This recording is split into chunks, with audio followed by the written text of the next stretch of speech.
Hi, I'm Chris Haig and this is the Fiddle Channel, and today we're going to play Sir Roger de Coverley.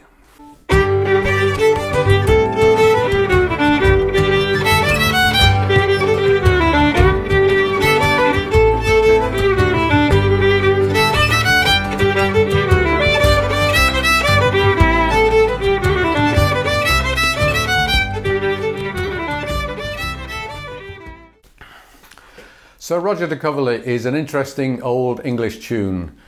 It was printed in Playford in 1695, Playford being a long series of collections of early dance tunes.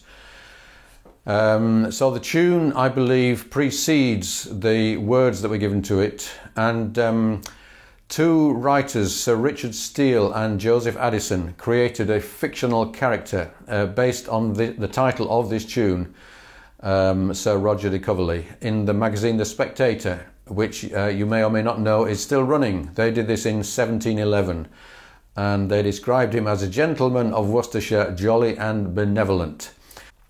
This is a slip jig, which is a jig with 9 rather than 6 beats.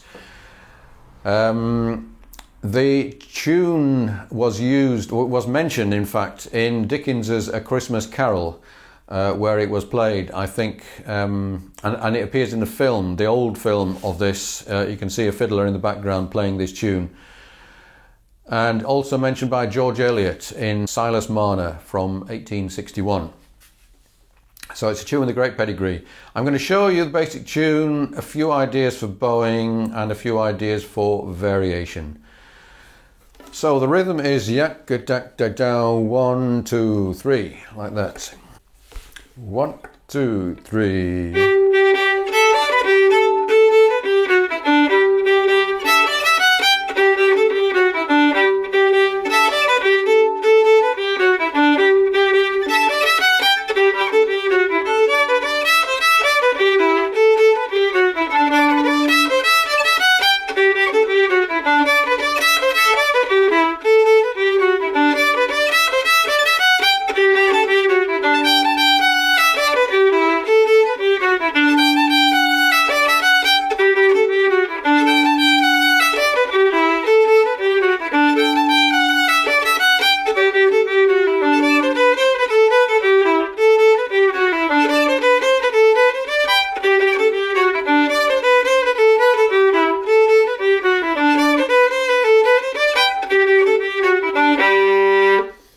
One of these tunes that doesn't have an ending,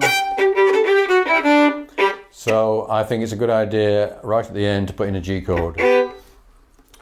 Okay, a little bit about the bowing. Quite easy to get tied and tangled up with the bowing for something like this. The way I would try and think of it is 1, 2, 3, down, up, down. So try and get the emphasis on the 3 beats of the bar. If you're going to bow it separate bows, then you will find yourself then alternating between starting a bow on a down and starting a bar on an up. Up, down, up. And I think that's fine.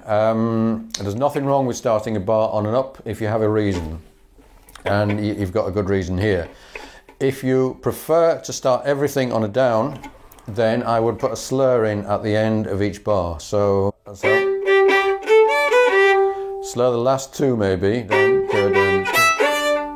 Up. Slur again.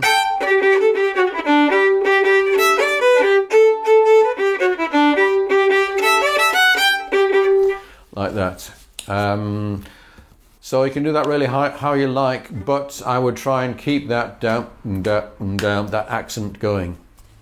You'll notice that the 3rd and the 4th sections are really just variations on the first 2. For that reason, I would say if you get a little bit lost, or if you find some of this difficult, then just kind of simplifying or varying is absolutely fine. So if you've got a section like that, which you find too tricky, then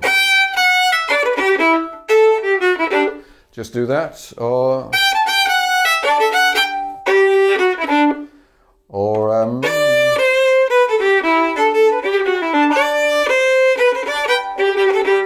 that I would say is an equally valid bit of melody. The fact that this happens to be written down, that I've copied what someone else has written down, doesn't make that any more valuable a piece of tune than any variation you come up with. The nature of these tunes is that they are endlessly variable. So varying by simplification is a good idea.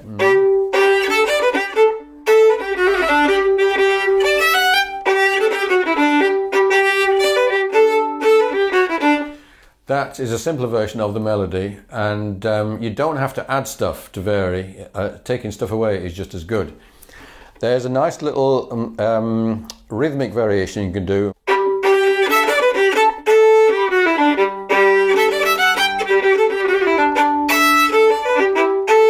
So it's a da da ba da da da da da da da.